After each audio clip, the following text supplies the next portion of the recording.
La promesa de un Puerto Rico recuperado está íntimamente vinculada a la realidad geográfica, geológica, climática y demográfica de las zonas de desastre. Plantear esfuerzos de abogacía, movilización, trabajo comunitario, legal, científico o académico en el abstracto no hace justicia a las familias sobrevivientes. En este panel traemos voces de distintos espacios, incluyendo islas, municipios, zonas montañosas y áreas azotadas por desastres mayores en Estados Unidos, para hablar de cómo las características de estos espacios han afectado y tienen que afectar la lucha por la recuperación justa. Para tener esta conversación tenemos tres panelistas. Voy a dar aquí una breve introducción a sus biografías, que obviamente no hacen justicia, pero para conocernos un poco mejor. Empezamos aquí a mi mano izquierda con Dulce del Río Pineda, que es la cofundadora y coordinadora organizacional de Mujeres de Islas, una organización de base comunitaria en la isla municipio de Culebra. Su vínculo con Culebra se remonta a la década del 80, cuando llegó a la isla para coordinar campamentos de verano y servicios relacionados con niños con diversidad funcional, con la organización de apoyo a padres de niños con impedimentos, ABNE. No se volvió en 2010, cuando cofundó Mujeres de Isla como una organización enfocada en identificar recursos, fortalecer iniciativas y crear proyectos que contribuyan al desarrollo sostenible de Culebra. Nos acompaña además aquí al final de la mesa Catherine Payne, la directora de uso de terrenos de Fairchild Housing Center en Nueva Jersey. Ella es planificadora urbana con experiencia en el uso de terrenos y resiliencia climática, que dirige el trabajo de recuperación ante desastres del Fairchild Housing Center. Trabaja con abogados y expertos de la organización, así como con otros colaboradores y defensores externos, para incorporar equidad en los esfuerzos federales de recuperación e incorporar resiliencia en la planificación de viviendas asequibles. Y finalmente nos acompaña Meg Duffy, que es analista de políticas públicas en el proyecto de recuperación ante desastres y vivienda justa en Texas Appleseed. Ella trabaja con las comunidades para documentar y analizar las barreras para la recuperación exitosa de desastres en Texas. Ya antes de Texas Appleseed trabajó con estudios de investigación comunitaria en el sur de los Estados Unidos sobre temas que van desde el acceso a la alimentación hasta la pobreza intergeneracional. Bienvenidas todas. Nos gustaría empezar con una pregunta realmente para ubicarnos en el espacio, valga la redundancia, considerando un tema de geografía. Pero ¿cómo la geografía particular de las comunidades afecta su experiencia ante desastres y el proceso de recuperación? Dulce, empezamos contigo.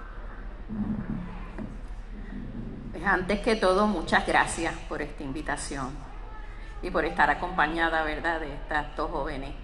Ahorita hablaban sobre las edades y yo decía, bueno, yo puedo realmente remontarme a Hugo, y miraba hacia alrededor y dije, no sé cuánta gente se acuerde de Hugo, lo de antes y después de Hugo. Para Culebra, antes y después de Hugo es lo que entendemos por lo que vivimos con los compañeros y las compañeras de nuestro archipiélago, lo que es María, ¿verdad?, lo que fue María. Que sí lo sufrimos, pero no como se sufrió cuando hubo. Así que un poco quería traer que no soy de Culebra oriunda, ¿verdad? Allí somos bastante celosos con quién se puede llamar culebrense pero llevo allí 40 años, como mencionaba la compañera, y puedo decirles sin que me quepa la menor duda que es un lugar donde podemos estudiar lo que es resiliencia. Es un lugar que por su lugar geográfico no nos queda a veces de otra. Algunos lo pueden ver, algunas lo pueden percibir como conformismo, ¿verdad? ¿Por qué no luchar otro día más por una transportación marítima digna? Yo quería haber venido ayer a participar, ¿verdad?, del evento de las compañeras de Amigos del Mar, Amigas del Mar, pero no pudimos. Esas restricciones que se nos imponen por lo que mencionaba Colibrí, no es porque hay algo natural que no permitió lanchas salir. tiene que ver con este desplazamiento que nos está arropando. Más allá, pienso yo, que estos cambios climáticos inclusive. Y cuando escuchaba a Carla hablar sobre el blanqueamiento, no queda de otra, ¿verdad?, que podamos nuevamente exhortarles a que nos miremos en Culebra y miremos cómo ese cambio se está dando drásticamente. Así que, por lo menos desde nuestra isla municipio, queremos, pues reconocer que esta organización Ayuda Legal siempre ha dicho presente, no solamente en apoyo a Culebra o Vieques, sino que nos consideran y somos parte integral de este archipiélago. Así que gracias por eso. Y segundo, no puedo dejar pasar la oportunidad para que todos nos unamos en defensa de Catherine, ¿verdad? Y apoyemos a esa compañera de Vieques que está como joven representándonos y que necesita de cada uno, cada una de nosotras, de todos y de aquellos que ustedes pueden allegar. Así que no podía pasar esa oportunidad. Definitely. Can you hear me? Excellent. So I think about geography and disasters and disaster recovery in a few different ways. First of all, thank you to Ayuda Legal and to Veronica for bringing us all together today. It's great to be in community with so many new friends. But just to ground you all to where I'm coming from, I'm here from Texas, which experiences a really wide variety of disasters. So we get hurricanes because we're close to the Gulf of Mexico. We get tornadoes because we have wide, flat lands. There's currently a wildfire just north of where I live. We have a lot of dry brush, and not to mention that when I left it was 105 degrees, and it'll be 105 degrees when I get back. It's been incredibly hot for months now. I think about that physical geography, but I also think about social geography, so how our cities and towns were formed. Government policies like segregation and annexation have created a situation where disaster risk is not equitably distributed, as we know. Beyond that, economic factors really can impact where people live, and we're seeing that a lot in my work. So we're conducting a study among mandatory and voluntary buyout recipients in Harris County, which is where Houston is. And we're pretty early in this study. We're still in data collection, so we've talked to about 16 families, so anything I share from this study will be a little bit, will be very preliminary. There we go. Anything I share from our study will be preliminary because we've only talked to about 16 families so far, but among the families that we work with, they're living right outside of the city lines. They're living in areas of high flood risk, and so they're right close to the bayous in Houston, which are these slow-moving waterways that tend to flood during hurricanes. But these families, who are mainly Hispanic, many are undocumented or mixed status families, they moved there because that was the land that they could afford, and they built communities there with little infrastructure support. And now they're being asked to relocate, or being forced to relocate through mandatory relocation programs, and they're sort of on the first line of climate adaptation.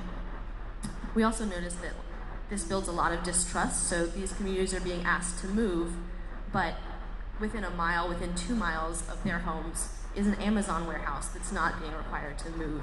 And so there's a lot of distrust, and my colleague Brianna DeGreat has noted that this type of distrust festers, and histories of dishonesty on the part of the government and displacement policies can really lead communities to see climate adaptation policies or home buyout policies as a form of gentrification.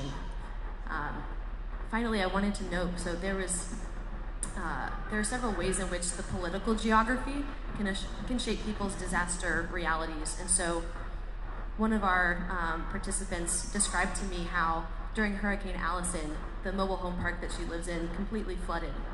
And people were escaping, people were getting out on boats, people were going to higher land. And when she was when she made it to Greens Road, which is an elevated point, she could see that there was the fire department there. For her, it was the City of Houston Fire Department, but they weren't really doing anything.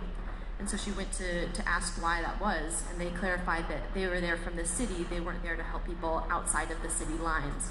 And so these small municipal borders of cities and counties, things that we pass by every day, may not be things that you would think about, but in a disaster recovery context was very important for the people who lived in those communities. It just goes to show how like political boundaries can really have quite an impact. Thank you so much for having me here today, and I think my two colleagues here put these issues very well, and I'm coming to this conversation as a representative or an affordable housing advocate. And so in New Jersey, where I live and where we do the bulk of our affordable housing work,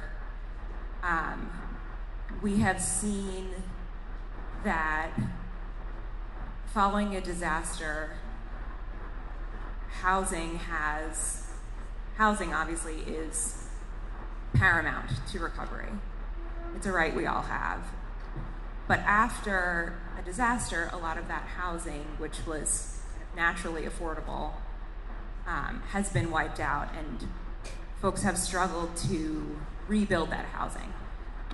After a disaster, we've seen, after Hurricane Sandy in particular, which is when we got involved in this work, so that was now almost 11 years ago in 2012, we saw that a lot of that housing along the coast, which is very built up in New Jersey, it's highly densely populated. New Jersey is the most densely populated state in the US and has an extreme housing affordability crisis, as do many places in the country and really around the world. After Sandy, a lot of that housing got wiped out, and this was especially bad for renters.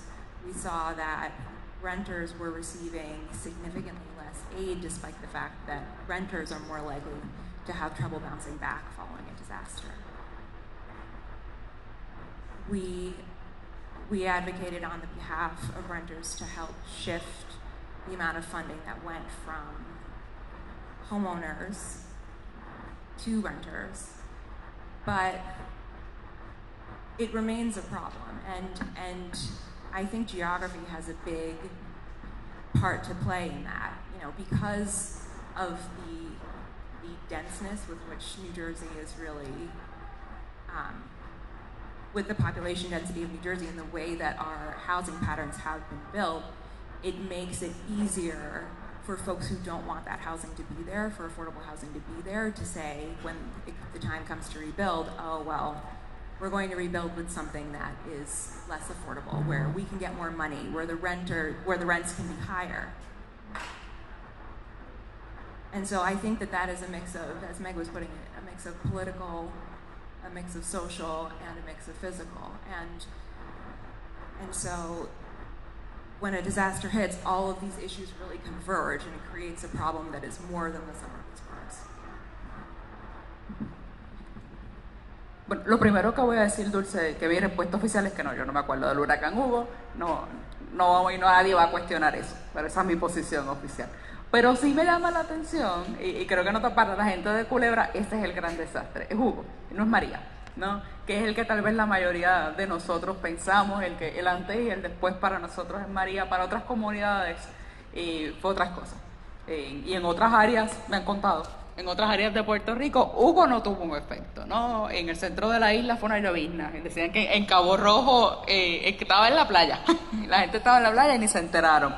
Así que vemos esa relación del espacio físico, pero también de la relación con ese espacio. Catherine mencionaba a las personas que alquilan, y pienso cómo tantas veces las personas que alquilan tienen una relación que parece temporal o de intermitencia en un espacio particular por esa relación de alquiler, que no es la realidad para muchas personas, ¿no? Muchísimas personas, incluyendo una tercera parte de las personas en Puerto Rico que alquilan, pues ese hogar que alquila puede ser su vivienda toda su vida, pero se percibe legalmente, socialmente, como tal vez un punto intermedio, ¿no? En lo que uno alcanza comprar una propiedad.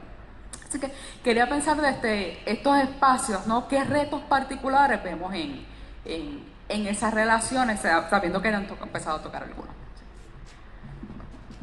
Sí, yo creo que específicamente esto de la vivienda para Culebra, y no jamás podré expresar lo que me han expresado unos jóvenes a mí, que son, pero ¿qué tú quieres que yo haga? Que si va viviendo con mi abuela, mi mamá, mi abuela y a veces mi bisabuela. Yo quiero una familia, quiero mi espacio. Pero ¿qué tú quieres que yo haga? Que trabaje a $15 la hora, porque ese es más o menos el mínimo en Culebra, y no me gane 7,000 pesos al mes limpiándole las casas a esta gente, que con ese dinero yo aspiro a tener algo, ni siquiera similar, pero alguito, alguna esquinita. ¿Oyeron bien? Dejan un trabajo de $15 la hora por una limpieza en casa a $7,000 el mes. No voy a pedir aquí quien levante la mano quien se gana 7,000 pesos al mes, pero estoy segura que no somos muchos. Nuestra juventud en Culebra experimenta esto. Y tal vez la pregunta, ¿verdad?, que nos estás haciendo geográficamente es que no pueden viajar y comprarse un sitio en Ceiba que no es la ruta corta a Culebra. Repito, no es la ruta corta a Culebra. Es mucho más lejos que Fajardo. Y con los servicios mucho más lejos, incluyendo la universidad, el acceso a una educación postsecundaria. Les voy tirando eso por ahí. Vuelvo a repetir, jamás podré expresarles a ustedes como se han expresado los jóvenes con nosotros, con nosotros. Pero la vivienda digna en Culebra para estos jóvenes, estas jóvenes, es una de las cosas que, ¿verdad?, nos mueve a Mujeres de Isla a incorporarnos, como bien decía Carlos, a cosas que jamás pensamos. Nosotras empezamos por la soberanía alimentaria y seguimos ahí, ¿verdad? Y siembra, y ahora pesca, y siembra vertical, y olvídate, invéntate, pero vamos a sembrar por el mar, vamos a sembrar ostras, que es lo que, ¿verdad? Eso sigue siendo un baluarte para Mujeres de Isla, pero nos hemos tenido que inmiscuir, meter, aprender, reclamar y estar en los espacios donde se están tomando decisiones sobre la vivienda. Pero el esfuerzo es mucho. También en este panel anterior hablaban del agotamiento. Yo anoté esa palabra por ahí. Y creo que estos encuentros, los que nos dan, y vuelvo a agradecer, pues es como esa mirada otra vez no estás sola. Y yo sé, tengo aquí a Gisela, que nos comunicamos por un chat, Nicole, etcétera, amigos del mar, y ahora compañeros de Texas y de New Jersey. Eso nos hace falta, así que escúchenlo bien, esto es un esfuerzo que vale la pena. Yo sé que estas cosas toman tiempo, pero a las que estamos y a las que estamos allí enfrentando a esos jóvenes, cuestionándonos, y esas jóvenes, nos hace falta saber que estamos con gente que lo está pasando más o menos igual, pero que tiene a lo mejor algunas destrezas con las que nosotros nos vamos a acoger. Así que en Culebra, la situación de la geografía nuestra hace más palpable el abandono de nuestros jóvenes, pero no porque ellos quieran.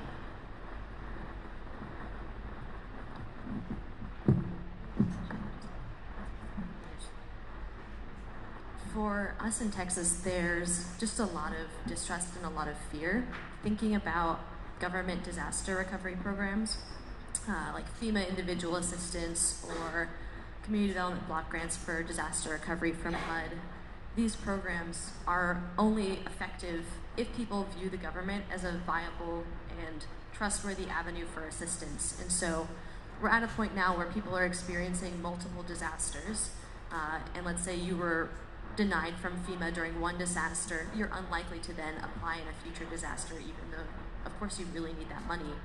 There's also a lot of fear in Texas, and so when President Trump announced the public charge rule, where your immigration application could be in jeopardy if it seemed like you were going to benefit from some type of public assistance, that really scared people from applying from any type of help, including disaster recovery assistance, which really depresses application rates, if people know about these programs at all.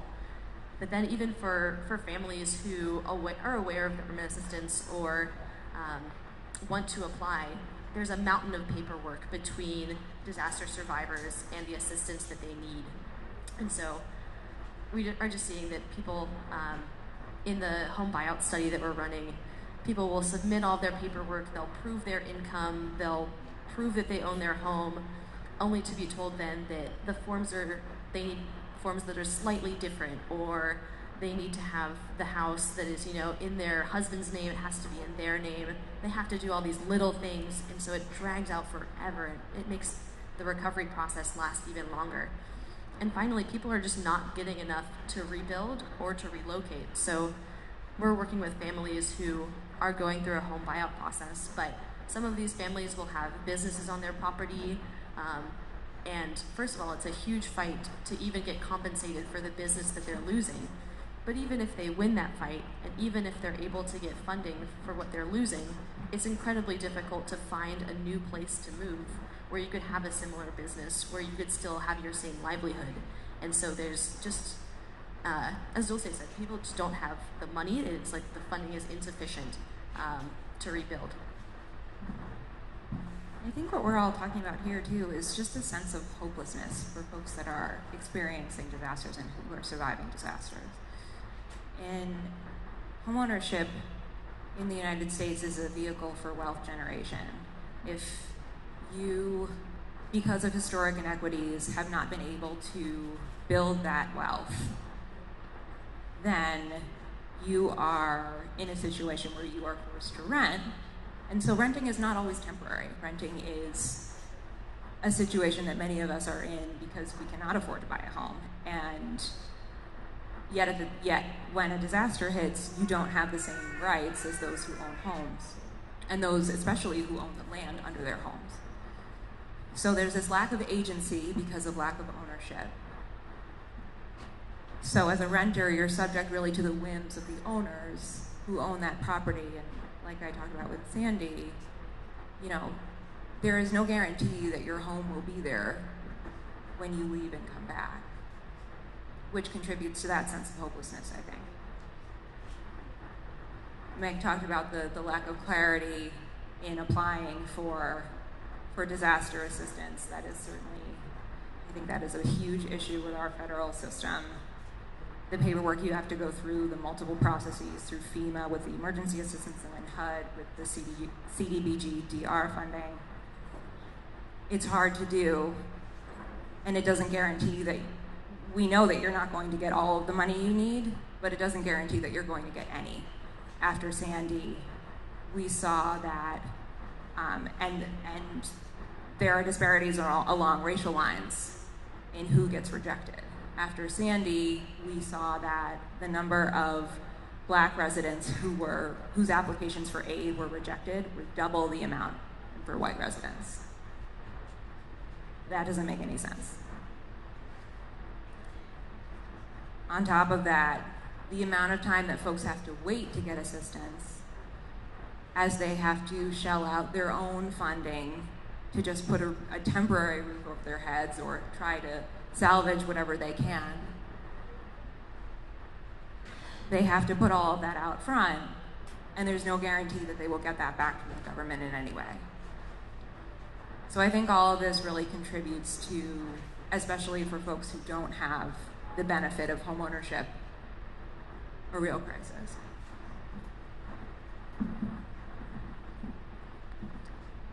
Teniendo presente, ¿verdad?, los retos que yo creo que son lamentablemente y tristemente iguales en todos lados, ¿no? Las personas que ya estaban en una posición vulnerable en un momento de desastre están peor después del desastre, ¿no? Y con muchos menos estrategias, muchos menos recursos para poder estar en una posición igual o idealmente mejor de la que estaban antes del desastre, ¿verdad? Para no volverse a encontrar en ese espacio. Y sabemos que muchas veces una de las alternativas que se propone para atender esta situación es la relocalización. Y la relocalización es como una alternativa y a veces como la única alternativa, dependiendo de cuáles sean las circunstancias particulares de esa comunidad, circunstancias que son físicas y a veces sociales. Pero sabemos también que eso se construye sobre experiencias previas de relocalización incluso, o experiencias previas de desastre. Meg, tú usaste una frase ahorita maravillosa de la historia de deshonestidad en estos procesos. Sí, quería un poco tocar cómo estos procesos de relocalización, cuando se proponen como alternativas, cómo se ven particularmente en los ojos de las personas basados en sus espacios geográficos. Dulce está loca para hablarte. Un segundo, aquí está. Sí, bueno, también voy a hablar un poco de una historia que la mayoría no ha escuchado tal vez, pero nosotros tuvimos un alcalde que en paz descanse, que mencionó que porque no sacábamos a la gente de Culebra y entonces resolvíamos el problema de la Marina con eso. Así que nosotros tenemos historias que no van ni María ni Hugo, van por todos lados, de todas partes, ¿verdad? Así que es importante el que hoy estamos ahí. Y ahorita le comentaba a Colibrí, que sé que usó el extremo, ¿verdad? De que, pues, ¿dónde estará Culebra? Yo digo, vamos a estar ahí. Estaremos en la balsa, ¿verdad? Pero vamos a estar ahí. ¿Por qué? Porque hay una comunidad hoy, cuando yo me bajaba, que entré, yo juraba que venía un poquito más tarde, hoy están, ¿verdad?, repartiendo de los dineros estos de CDBGDR y de MITO, no sé cuál de ellos, para las placas, para los que, ¿verdad?, pueden cualificar en Culebra. Acuérdense que les dije que la mayoría de la gente se gana 15 pesos la hora, por lo tanto hay como toda esta ilusión de que ese municipio no es tan pobre. No sé si ustedes están en esas de buscar datos, pero no, aquellos que escribimos propuestas, pues estamos buscando siempre los datos. Y entonces, pues Culebra, pues mira que la gente allí se gana y que 25,000 pesos. Pero usted sabe lo que le cuesta a uno un tanquecito de gas. Bueno, se lo dejo de esa asignación. Pues entonces, ¿qué pasa? Que yo voy llegando y me están llamando de Culebra, porque abrieron a las compuestas, como decimos nosotros. Llama a internet, el centro. ¿Dónde está el centro para que Culebra vaya a las familias que no tienen internet o que quieren ir personalmente? Porque esa es la manera en que han resuelto sus situaciones. Pues, ¿dónde usted cree? En Fajardo. Mira qué lindo. Pues, ¿qué le toca a uno? Y ahí es donde yo creo que, ¿verdad?, vuelvo a traer esto del colectivo, la colectiva, esa unión, porque definitivamente que en esa unión está la fuerza. Así que, pues yo llamé a quien conozco y le digo, mira, tienen que hacer algo porque, no, porque si, espérate, entra, porque sin internet hay uno, pues tienes que hacer algo distinto. No porque nos creamos mejores, es que no puede haber justicia sin equidad. Así que ese es un ejemplo, ¿verdad?, que también nos mueve a otros temas que no tienen, ¿verdad?, que uno tampoco sabía mucho de energía renovable, pero pues hay que aprenderlo. Porque, volviendo a Hugo, lo traigo otra vez, porque después de Hugo se nos trató como una población incompetente, sin recursos, y se nos vendió la idea de que iban a coger todos los chavos de FEMA. Ustedes saben, aprobaron un montón de chavos de FEMA porque se los dieron a un desarrollador. Y van a resolver el problema de las viviendas que estaban en sitios que allí quedaban como, ¿verdad? Mi esposo está aquí acompañándome. Él pasó, Hugo, en Culebra. Yo lo pasé con mi recién nacida de 2 semanas, nuestra recién nacida en San Juan. Y él es un capitán de remolcadores y ha pasado huracanes en el mar. Y él dice que como hubo nada, y que allí lo que quedaron fueron palillitos como lo que vimos después de María, ustedes imagínense. Por eso nosotros podíamos sentir el dolor de nuestros compueblanos, porque nosotros estuvimos allí, muchos de nosotros y nosotros. Pues volviendo a las casitas, pues nos hicieron las casitas y nos relocalizaron en un sitio y hasta nombre pusieron a las acacias. Díganme ustedes, esas casas, las que todavía las tienen las personas de Culebra, pues se están craqueando, no tienen una seguridad estructural. Otras se vendieron y están siendo, bueno, que ya tú ni las reconoces, ya tú no sabes que una casita es FEMA, una casita es FEMA. Todavía tienen como una forma y que va a ser difícil de eliminar por completo la fachada. Entonces, ¿por qué comparto esto? Y esa vez mi esposo y yo dimos una batalla porque mi papá era arquitecto, que en paz descanse. Ustedes pueden y llévenla a la Junta de Planificación y busquen los permisos y buscan los permisos. Y yo, mira, gente, se puede, claro, se podía, pero necesitabas pues alguien que te ayudara, llenar los papeles y tratamos. No teníamos una organización, no estábamos organizados. Yo creo que eso es lo que nos está salvando. Y quiero verla poner ahí ese granito de esperanza de que no porque es Mujeres de Isla, hay muchas organizaciones que estamos ahí, que vivimos el día a día y que estamos dispuestos, mira, si hay que estudiar de la política pública, de la energía solar y reunirnos con la secretaria, para allá vamos. Si hay que hacer el community hub, para allá vamos.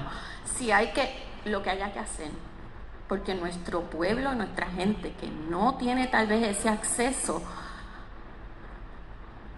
pues se lo merece. Así que esa por lo menos es nuestra apuesta hoy, a diferencia, ¿verdad?, que puedo comparar ¿verdad?, con la respuesta cuando hubo.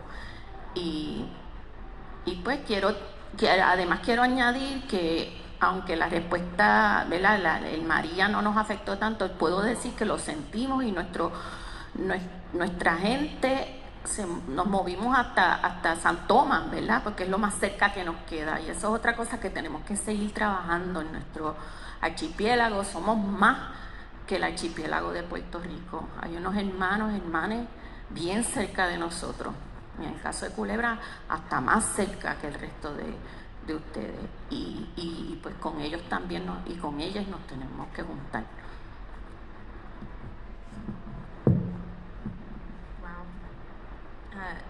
I would say that when thinking about buyout programs and relocation, something that we're hearing a lot from our participants is that everywhere in Houston floods, so why would I move?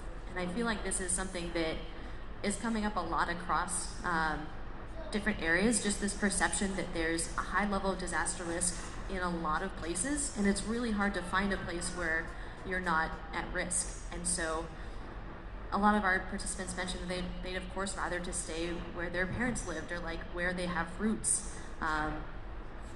and they'd rather stay with, you know, the evil that they know, the risk that they know, rather than moving to a new scenario. We also, we know that these programs are breaking up the social bonds of communities, and people are generally moving from places that they know and places that they're comfortable to places where there may be that are less hospitable and less welcoming. And so there's also a little bit of politics in Texas that, or like a political reality that shapes where people can move. So we've heard from some of their participants that they've been warning their neighbors, particularly their neighbors who are undocumented, that where they currently are, there's not a very high risk, but in certain counties or in certain neighborhoods, there's more police, there's more ICE presence, the chance of criminalization or deportation is higher. And so not only are families trying to figure out where they can move to less environmental risk and figuring out where they can move with the money that they have, but also trying to navigate this reality of this risk of being in the US without documents. And so it complicates relocation, it complicates your living situation. And at least where I am in Texas, the government's putting a lot of pressure on these families to move without real resources for them to be able to do so safely. In New Jersey, we're very much seeing similar things. I mean, the issue with relocation is that you're really not, like, they're not proposing to move an entire community and all of the social bonds and the networks. They're proposing to move people piecemeal. breaking those bonds and what really makes a community, what makes a home a home.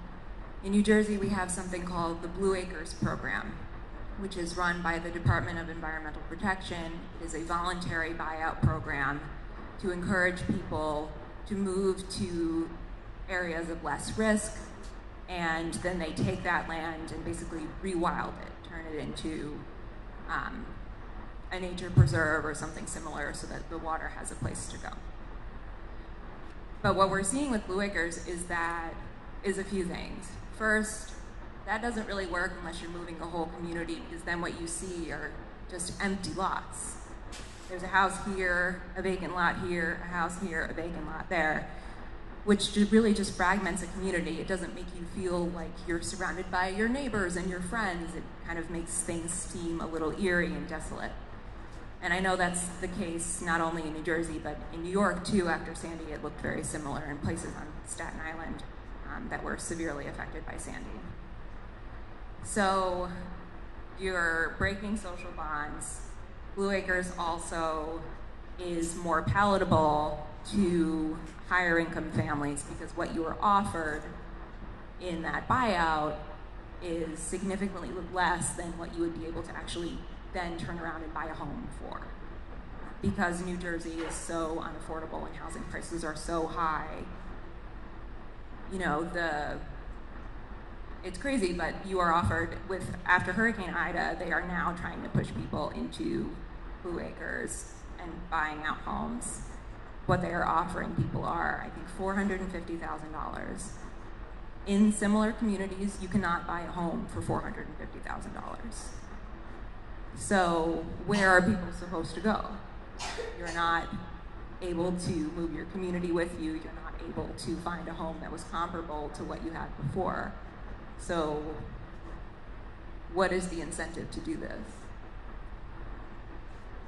We have a partner organization we are working with that told us about something actually just the other day. After Ida, individuals in this one community were offered, that were severely affected by Ida, they were offered a range of assistance from CDBG DR, but their paperwork took many years to process. Ida was now 2 years ago. And now, after all of that, they are being told that all they are eligible for is a buyout.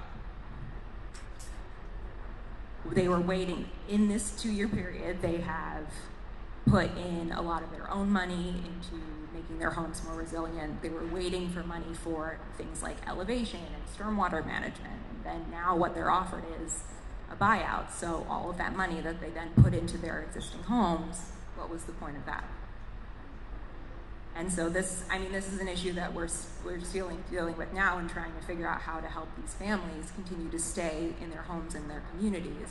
But I think it just shows the direction that they're trying to push people into buyouts, which may make some sense from an environmental perspective, but probably not from a social, political, or equity perspective.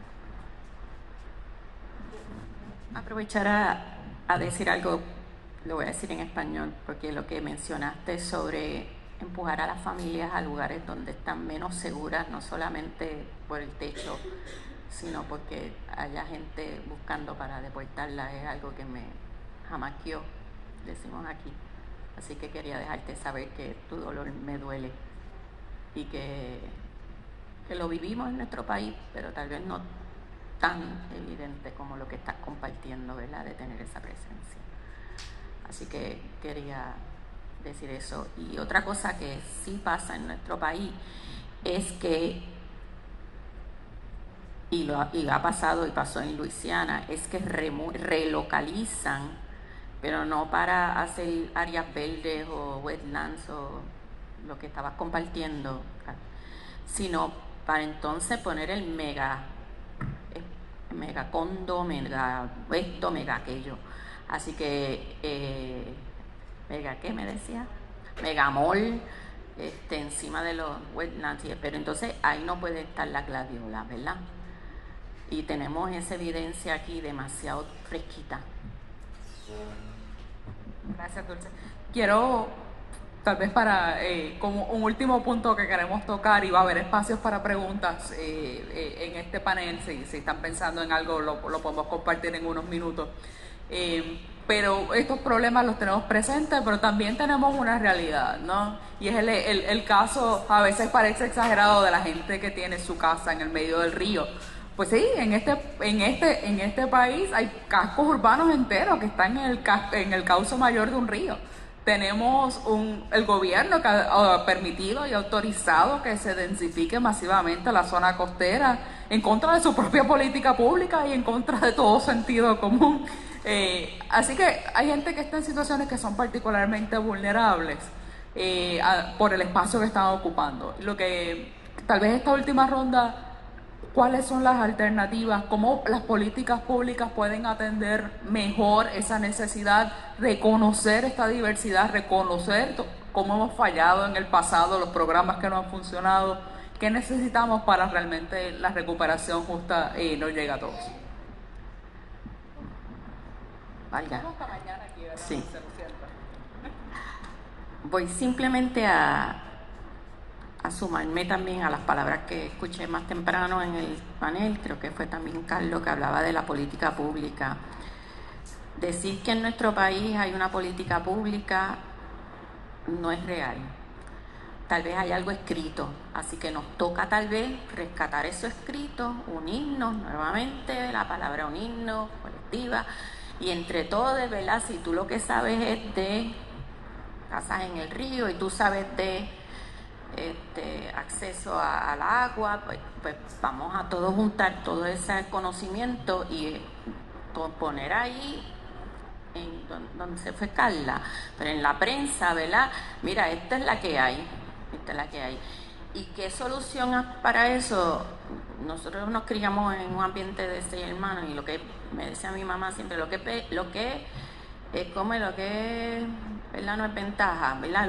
Entonces, un poquito, lo que es igual no es ventaja. Pues sí, si es a uno, es a todo, pero no puede ser que el que tiene menos poder adquisitivo, como compartían las compañeras, sobre todo Kathleen,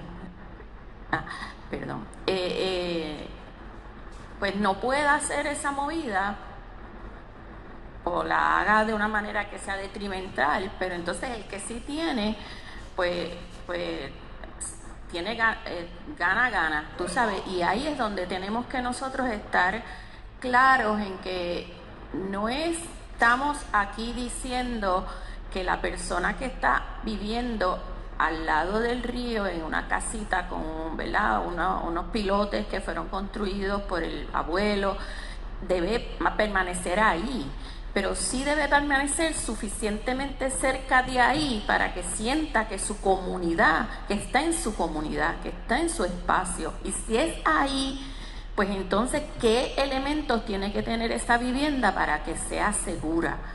Porque percibo, ¿verdad? Y es lo que he estado mirando y leyendo, que vuelvo a traer lo mismo que nos pasó en Culebra Hugo, no, esta casita de los pilotos, no, hay que relocalizar. ¿Y dónde te voy a relocalizar? No era ahí, que hoy puedo ver la casa que se construyó ahí, no sé, para nosotros 450,000 es un montón de chavos, ¿verdad? Eso lo quería traer también para cuestión de contexto, aunque en Culebra están en los 4 millones, pero pues ahí está la casa de a lo mejor 1,5 millones, donde ahí supuestamente no se podía reconstruir, pero te ponía aquí en la casita de FEMA, y además tenías que dar gracias. Así que creo que nos toca como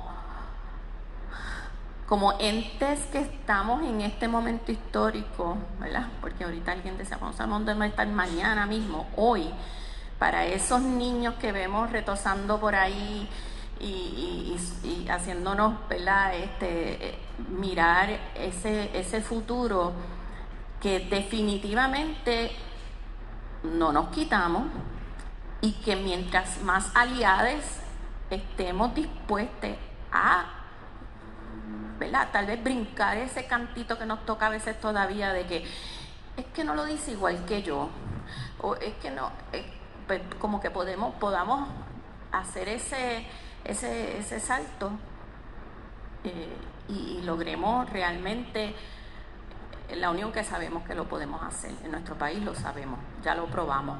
Así que es cuestión de seguir apostando a eso. Right, absolutely.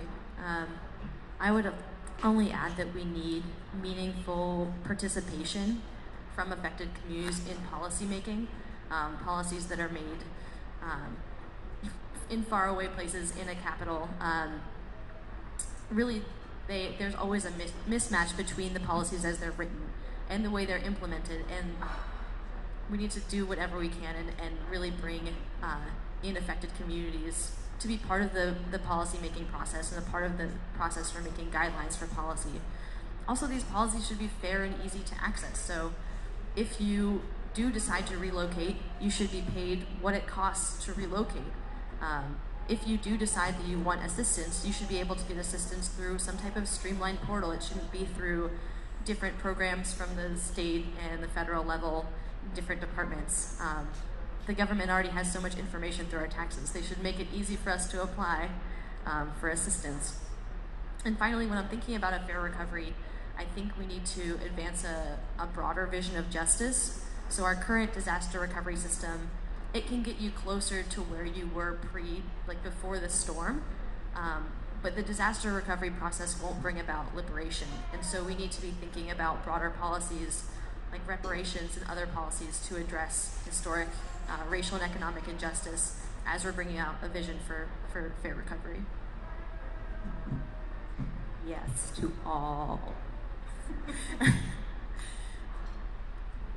I completely agree that we really need to learn from people who have had lived experience in this space. We don't take, the government at least, does not take enough of a critical eye in learning from previous experience first, and then making changes based on that experience, and listening to the people who have been affected by disasters, people who have been the recipients or non-recipients of their funding of this process. What does it look like to go through that process? Was it easy to navigate? Likely no. How much funding did you get? How much funding did you need? How are we filling that gap? That's why forums like this are so important. And groups like all of you, and you are advocating for people and organizations who really need support, and by raising these issues in places like this, in spaces like this, we can really bring more attention to the issue and hopefully learn from one another. I've learned a lot today. And hopefully the people who really need to hear this will hear this and make some real changes. The issue of sharing information, I think, is a big one, and barriers to entry. We need to reduce those, translate materials into different languages, have coordinators who can go into communities and help people with applications, make the applications easier to fill out. All of these things that were mentioned by my two colleagues here, I think, were so important. And I completely agree that we really can use this as an opportunity to be better. It's not just about getting where we were. It really is about getting to a place that so we can build the world that we really want to see. With the disaster you have, it's a terrible opportunity to make something, you can make something come out of that. It's a horrible thing that happens when a disaster strikes, but let's use that as an opportunity to build back, to use the words of the government, build back better.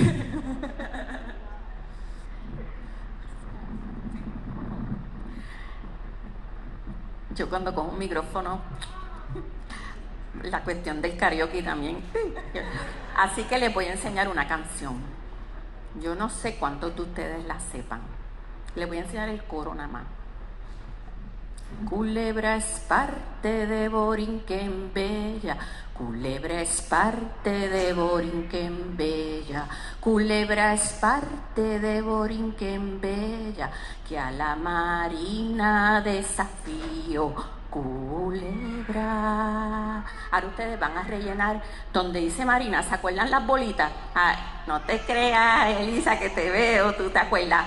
¿Se acuerdan que uno cantaba con las bolitas y había un espacio? Pues ahí va a haber un espacio donde dice Marina.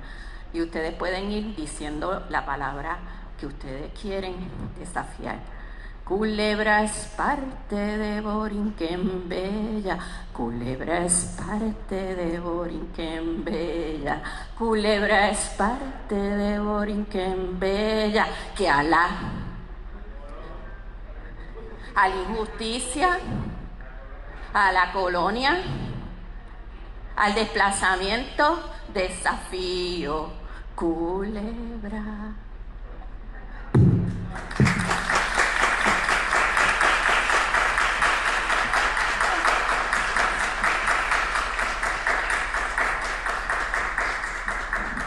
Yo tengo, a mí me da el efecto contrario a los micrófonos, quiero soltarlo.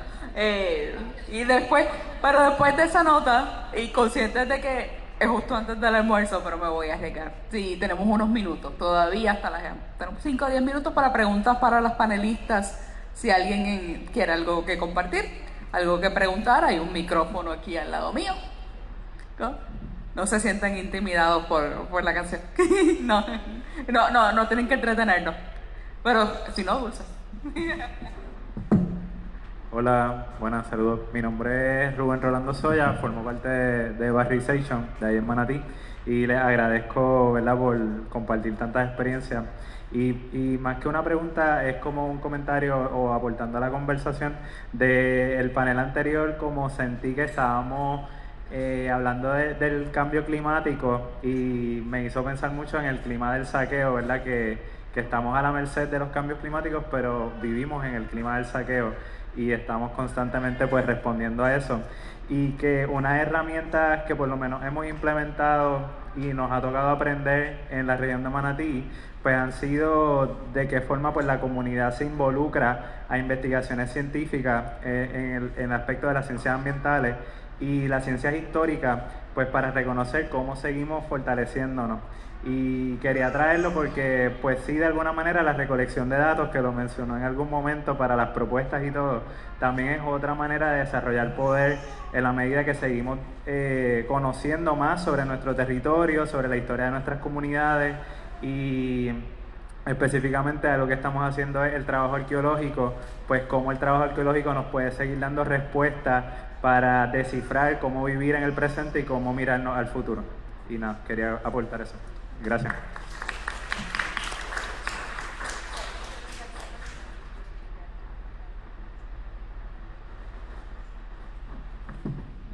Yo puedo reaccionar, disculpa acá. Y es que hay una intención que ha sido exitosa de borrar las historias importantes. En Culebra no se enseña esa canción. En Culebra no se enseñan muchas cosas en la clase de historia. Se enseña Guaybaná y se enseña, ¿ustedes se acuerdan de esa? Así que yo creo que algo que mencionó también el compañero fue la educación, la importancia de la educación. Así que esa es la línea el hilo conductor de Mujeres de Isla y creo que de muchas de las organizaciones es la educación desde el reconocimiento de la historia y de los valores de cada uno de nuestros espacios. Así que gracias por traerlo, ¿verdad? Uno de los pilares de Mujeres de Isla es el reconocimiento y el respeto al patrimonio natural y histórico. Así que gracias por recordárnoslo.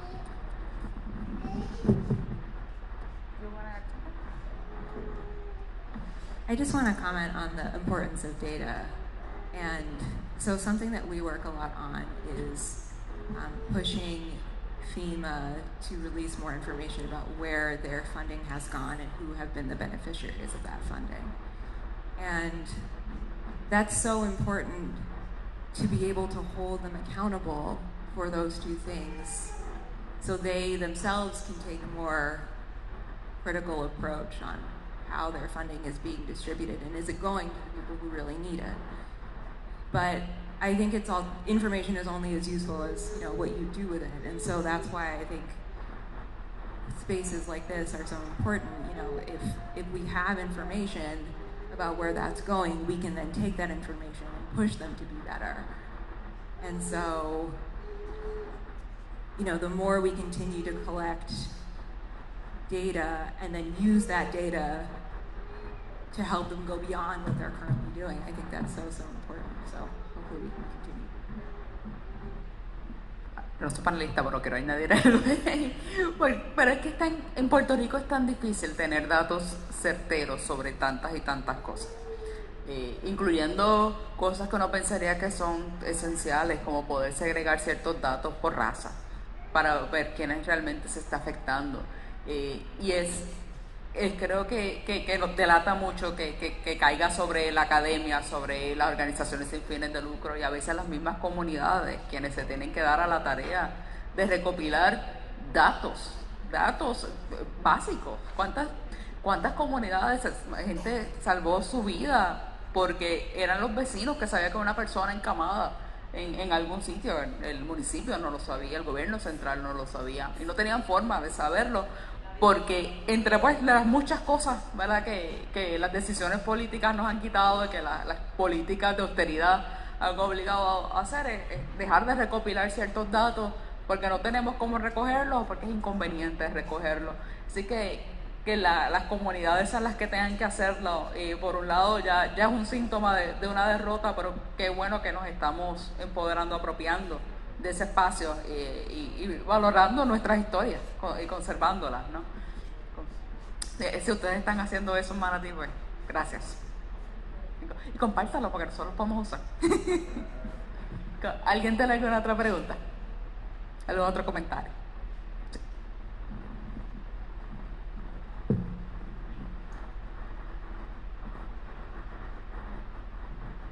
Buenas tardes, probablemente ya. Saludos a todos. Yo soy Cielo, periodista, y quería preguntarles precisamente bajo la línea de la licenciada de esa falta de datos o de datos certeros, de datos actualizados, de datos ricos y variados que muchas veces por el lado de la prensa somos los que buscamos para poder resaltar estas historias, para dar a conocer esos matices, y nos topamos constantemente con que no están disponibles o con que no los quieren facilitar.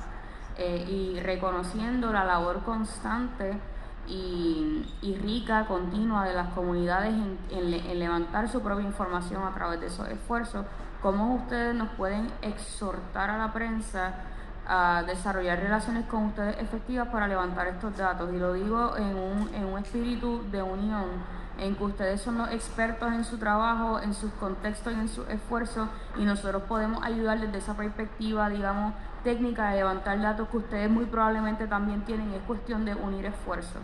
¿Cómo ustedes le dan la bienvenida a eso? O sea, ¿cómo ustedes necesitan que nosotros hagamos ese acercamiento para lograrlo? Bueno, pues en cuanto termine el panel me voy a acercar a ti.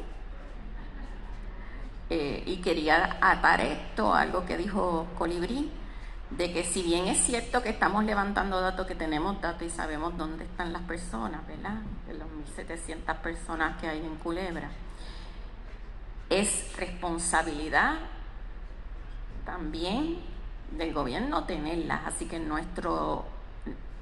escuchándote, pensaba, escuchando a Colibrí, pensaba la importancia de ponerlo, y ahora escuchándote a ti, la oportunidad de decir: esta comunidad sabe dónde está su gente, toma.